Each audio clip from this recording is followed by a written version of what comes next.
एक कलीसिया भवन में एक जवान बेटी अपनी गवाही दे रही थी कि किस प्रकार से परमेश्वर ने उसकी ज़िंदगी में काम किया।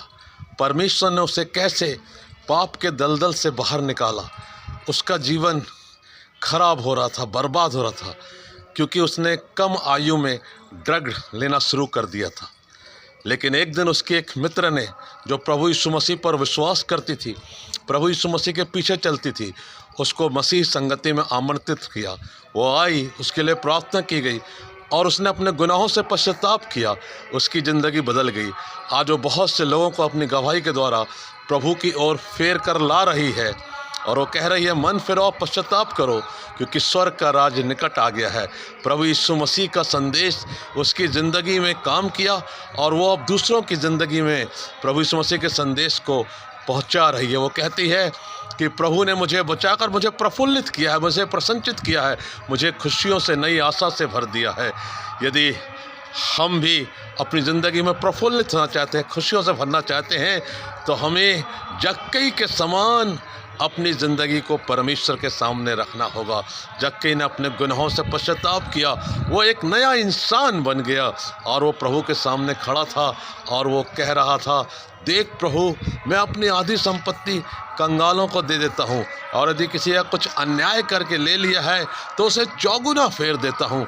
सचमुच प्रियो, जब हम प्रभु के चरणों में आते हैं, हमारी ज़िंदगी बदल जाती है। इसी प्रकार साउल, जो कि कलीसिया को सताने वाला था, दमिश्क के रास्ते में प्रभु यीशु मसीह ने उसको दर्शन दिया और कहा, एक तेज रोशनी चमकी, हे साउल, तू मुझे क्यों सताता है? उसने पूछा, प्रभु आप कौन है? प्रभु ने कहा, मैं यीशु हूँ जिसे तू सताता है, परंतु अब तू जा और मैं तुझे अपने कार्य के लिए चुनूंगा। बड़ी ही सीखने वाली बात है कि उस तेज रोशनी में प्रभु यीशु का दर्शन पाकर, आवाज़ को सुनकर पौलुस 3 दिन तक ना देख सका, ना खाया और पिया। और जब वो प्रार्थना कर रहा था तब परमेश्वर के दास हनन्याह गए और उन्होंने उसके सर पर हाथ रखकर प्रार्थना करके कहा, हे साउल, मुझे प्रभु यीशु ने भेजा है कि मैं तेरे लिए प्रार्थना करूं। और तुरंत उसकी आंखों से छिलके गिर गए और वह बल पाकर खुदा के कार्य के लिए अपने आप को समर्पित किया। मेरे प्रियो, आंखों से छिलके गिरना बहुत ज़रूरी है। हमारा पिछला जीवन जो पहले छूट गया, पाप में था, जैसा भी था, उसे छोड़कर एक नई सृष्टि बनना है। जैसे पौलुस कहते हैं, अब मैं मसीह में एक नई सृष्टि हूँ, पुरानी बातें बीत गई, देखो मैं नया हो गया हूँ, मैं एक नई सृष्टि बन गया हूँ।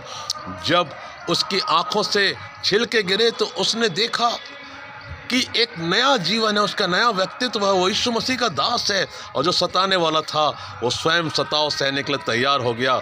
उसने कलीसिया स्थापित की। आज खुदावंद कलीसिया में ऐसे बहुत से जवानों को, लोगों को चाहते हैं, बहनों को चाहते हैं कि वो सामने आएँ और परमेश्वर के नाम का प्रचार करें। पुराने नियम में एक बहन है जिसका नाम दबोरा है, नबिया है, वो भविष्यवाणी करती थी। उसको भविष्यवाणी का परमेश्वर ने दान दिया था। हालेलुया। मेरे प्रियो, स्त्रियों को ही परमेश्वर पिता ने अपनी महिमा के लिए चुना है। वो दबोरा परमेश्वर की महिमा के लिए चुनी गई और वह लोगों के बीच में परमेश्वर की इच्छा अनुसार काम कर रही थी। आज मैं और आप भी तैयार हो जाइए। खुदावंद यीशु मसीह आपको अपने कार्य के लिए इस्तेमाल करना चाहते हैं कि बहुत से लोग बचाए जाएं, जो दुख में हैं, अंधकार में हैं, उनको आप अपनी गवाही के द्वारा लेकर आएं और लोग कहें कि मुझे खुदावंद ने प्रफुल्लित किया है। आइए प्रार्थना के साथ आज से लग जाएं, क्योंकि ज़िंदगी बड़ी अनमोल है और एक एक दिन बड़ा महत्वपूर्ण है। जब चारों ओर सताव है, गहन अंधकार है, जुल्म है, अन्याय है, प्रभु यीशु मसीह का वचन हमें शक्ति और सामर्थ्य देता है। खुदावंद इन वचनों के द्वारा हम सबों को आशीष दे। आमीन।